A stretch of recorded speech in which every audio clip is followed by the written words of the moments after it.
बहुत से लोग मुझे ये बार बार पूछ रहे हैं कि उस दिन जब राजा साहब का रिलीज डेट चेंज हुआ था तो मैंने बहुत कुछ रोस्ट वोस्ट किया था। धुरंधर के लिए ऐसा क्यों नहीं कर रहे हो दोस्तों? देखो, मैंने पहले भी बोला इन दोनों में से जो भागेगा वो डरपोक है, तो मैं मेरी बात पे तो कायम हूँ। आप लोगों को ये क्यों लग रहा है कि मैं खालिद द राजा साहब को रोस्ट कर रहा हूँ? नहीं भाई, धुरंधर भी भगने वाली होगी तो उसको भी रोस्ट मारेंगे। अब तो धुरंधर मैंने सुना ऑलरेडी ऑफिशियली भाग चुकी है। देखो, ये लोग भागने का बहाना ही ढूंढ रहे थे, लेकिन अभी तो बहुत बुरी खबर आई है सेट से कि 200 लोग, 120 या 200 लोगों को एक ही टाइम पे फूड पॉइजनिंग हुई है।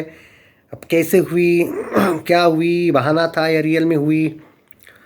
भाई साजिश के तरह ही हुई होगी ना। अगर सच में हुई है तो कितनी बुरी बात है। देखो लोग बचे इसी में खुश हूँ मैं, पर कितनी बुरी बात है अगर इतने लोगों को फूड पॉइजनिंग हुई। अब हुई या नहीं हुई होगी, और फिल्म पोस्टपोन करने का बहाना होगा क्योंकि 40% शूटिंग अभी भी बाकी है बोला जाता है, तो वो उनके पास रख देते हैं। देखो, मैं पर्सनली ये बात पे कायम हूँ कि जो भागेगा वो डरपोक है। ऑब्वियसली आप ये ना बोलो कि मैं धुरंधर की साइड ले रहा हूँ, राजा साहब की नहीं, या राजा साहब की ले रहा हूँ उसकी नहीं भाई। कमिटमेंट तुम लोगों की 5 तारीख थी। रीज़न चाहे कोई भी हो, सच में फूड पॉइजनिंग हुआ हो या नकली फूड पॉइजनिंग हुआ हो, भागने का बहाना हो या शूटिंग बाकी हो या फिर आपका बजट ज़्यादा है, क्योंकि रियलिटी तो ये है कि धुरंधर और राजा साहब दोनों का इतना ज़्यादा बजट है कि इन दोनों ने क्लैश में आना वैसे भी नहीं चाहिए, ये भी मैं मानता हूँ। लेकिन वो एक बात औकात की रहती है ना कि भाई तुमने जो डिसीजन था, डेट जो थी, वहाँ पे तुम नहीं आ रहे हो। अब मेरा जो प्रेडिक्शन है वो सुन लो।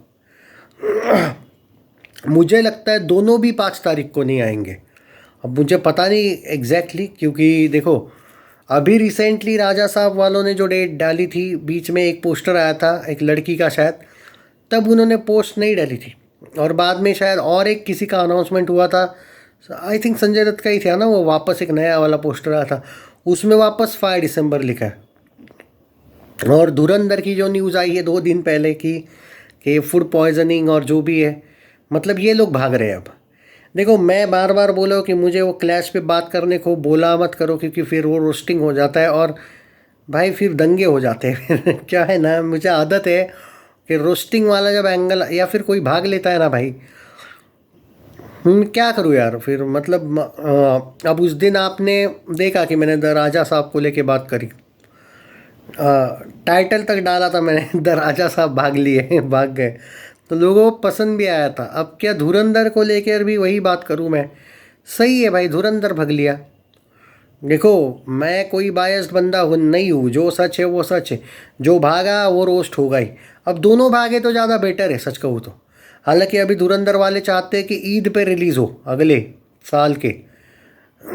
जाएगी तो उतनी लेट जाएगी, इतने जल्दी नहीं होने वाला है सब कुछ। इसका तो ये तो कंफर्म है कि ये पोस्टपोन हो गई, क्योंकि जो वो सेट पे हुआ ना, वो बहुत बुरा हुआ है। तो मतलब अगर वो सच में हुआ है तो भाई आप मान के चलो कि ये कोई 1 महीने के लिए पोस्टपोन नहीं होगी, 2-3 महीने लगेंगे इसको, 2-3 महीने। न्यू जो रिलीज डेट है, सॉरी फॉर, मुझे थोड़ा सा खांसी वासी है, विक्स विक्स ले लिया मैंने पर कोई असर हुआ नहीं। डेंजर है मेरे सर्दी, बाय द वे, कोई विक्स विक्स काम नहीं करती है। अब थोड़ा सा टाइम के साथ ही सब कुछ ठीक हो जाए यही उम्मीद करता हूँ। पर रणवीर सिंह का क्या भाई, एक रॉकी रानी की प्रेम कहानी आई थी 2023 में शायद, उसके बाद ये बंदा क्या 1-2 साल आया ही नहीं है क्या? ये धुरंधर में 2-3 साल अटक गया है शायद। खैर क्या बोलूँ मैं, सुना है बहुत ज़बरदस्त स्टोरी है धुरंधर की, रियल लाइफ इवेंट्स पे है, तो उम्मीद बहुत है। और जो आदित्य है जिसकी ये फिल्म है, आदित्य धार की है ना ये फिल्म, भाई वो आदमी उरी वाला है। और वो आदमी सच में भाई सनातनी भी है, मैंने सुना है। वो आदमी ने ये आर्टिकल 370 भी ज़बरदस्त बनाई थी, तो उस पे उसके कंटेंट पे मुझे कतई डाउट नहीं है। बट मुझे पर्सनली चाहूँ ना मैं, अगर सीरियस नोट, थोड़ा सा वो मजाक वगैरह छोड़ देते हैं, तो मैं चाहता हूँ दोनों फिल्में क्लैश ना हो। क्योंकि मुझे ठीक है, राजा साहब वालों ने बहुत, यूट्यूबर्स ने उसको बहुत लताड़ा रोस्ट किया उस टीज़र को। पर देखो, एक कॉमेडी फिल्म, एक हॉरर कॉमेडी, उसमें थोड़ी ओवर एक्टिंग अगर हो भी जाती है तो वो चल भी जाता है, क्योंकि एक हॉरर कॉमेडी है ना भाई। आप कार्तिक आर्यन की भूल भुलैया 3 ही देख लो, वहाँ पे उसकी कौन सी मास्टरपीस एक्टिंग थी। हॉरर कॉमेडी में थोड़ा बहुत ओवर एक्टिंग करना ही पड़ता है, उसने ओवर एक्टिंग की, वो फ़ायदा भी तो हुआ, 400 करोड़ गई वर्ल्ड वाइड। ये नहीं देखा जाता है हॉरर कॉमेडी में कि ओवर एक्टिंग क्या है। मेरा ये मानना है, मैं डिफेंड नहीं कर रहा प्रभास को, लेकिन मैं कार्तिक के टाइम पे भी कार्तिक को डिफेंड किया था फिर उस लॉजिक से कि भाई तुम क्या एक्सपेक्ट कर रहे हो कि क्या कार्तिक आर्यन भूल भुलैया 3 में रोए या कौन सी एक्टिंग करे। और दूसरा भी एक तो एक्टिंग किया था ना उसने, जब उसका डबल रोल वाला एंगल था, रोया भी तो था, ऐसा नहीं है रे। हॉरर कॉमेडी में आप थोड़ा, प्रभास के 3 रोल है अब इस फिल्म में, 3 या 4 है मैंने सुना, तो थोड़ा बहुत यार एडजस्ट कर जाते हैं। हॉरर कॉमेडी में इतना कुछ नहीं होता है। अब आते हैं मेन मुद्दे पे, धुरंधर वर्सेस द राजा साहब। मुझसे दिल से पूछोगे तो मैं नहीं चाहूँगा कि ये दोनों क्लैश हो, और ये क्लैश अब कतई नहीं हो रहे, क्योंकि भाई धुरंधर आगे निकल गई है। क्योंकि ये जो हुआ है वहाँ पे सेट पे हादसा, ये बहुत बड़ा हादसा हुआ है, तो धुरंधर को आप मान के चलिए अब आगे गई है, वो नहीं आ रही है। तो यस, अब द प्रभास के फैंस, द राजा साहब के फैंस धुरंधर को पेल सकते कमेंट्स में। उस दिन शायद प्रभास के फैंस को वो मौका नहीं मिला था मेरी कमेंट बॉक्स में, क्योंकि रणवीर के फैंस ने अटैक कर दिया था।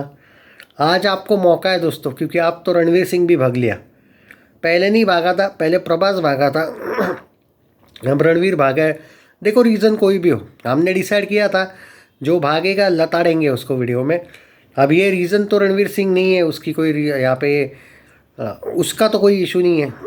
ये संजय दत्त वर्सेस संजय दत्त, दोनों भी फिल्मों में संजय दत्त है जितना मैं जानता हूँ। इसके स्टारकास्ट बहुत ज़बरदस्त है रे, आर माधवन है, रणवीर सिंह है, संजय दत्त है, और बड़ी बड़ी स्टारकास्ट है भाई। और वो जो टीज़र आया था ना, बहुत ज़बरदस्त अनाउंसमेंट टीज़र था वो, पूरा एनिमल का लोग कंपैरिजन करते हैं, नहीं भाई वो अलग लेवल का टीज़र था। मैं उसकी कंपैरिजन एनिमल से भी नहीं करूँगा। अगर ये बेस्ड ऑन ट्रू स्टोरी है और रॉ पे है, ये कोई वायरएप के स्पाइनियर्स का लुक्खा वाला रॉ का जो एक एंगल दिखाते हैं ना, ये आदि चोपड़ा लिखता है ना घटिया स्टोरीज, वैसा वाला नहीं है भाई, ये real raw, the brand raw वाली स्टोरी है। एक एजेंट की कहानी जितना मैं जानता हूँ, बहुत मज़ा आने वाला है भाई। ये बहुत ज़बरदस्त फिल्म हो सकती है अगर ये अच्छे से लिखी हुई हो तो। बाकी मेकर्स पे मुझे कोई डाउट नहीं है। वाइल द राजा साहब के डायरेक्टर, आई थिंक मारुति उनके डायरेक्टर है, उनको भाई खुद तेलुगु फैंस ही थोड़े बहुत डाउट करते हैं उनके कंटेंट पे, क्योंकि शायद उनकी कुछ लास्ट फिल्में अच्छी नहीं थी, और कुछ प्रभास, डार्लिंग प्रभास के फैंस बोलते थे कि उन्होंने मारुति के साथ नहीं करना था काम। पता नहीं भाई, अब वो वक्त बताएगा। मुझे प्रॉमिसिंग तो लगा है द राजा साहब, अच्छी होगी भाई फिल्म, ऐसा लगता है दोनों भी फिल्में चलेगी। क्लैश ना हो तो बेटर है ऑन सीरियस नोट। और मजाक में क्लैश एट प्रेजेंट, अगर मजाक की बात करनी ही है तो भाई अभी तो धुरंधर भाग लिया। जी हाँ, द राजा साहब तो नहीं भागी है भाई।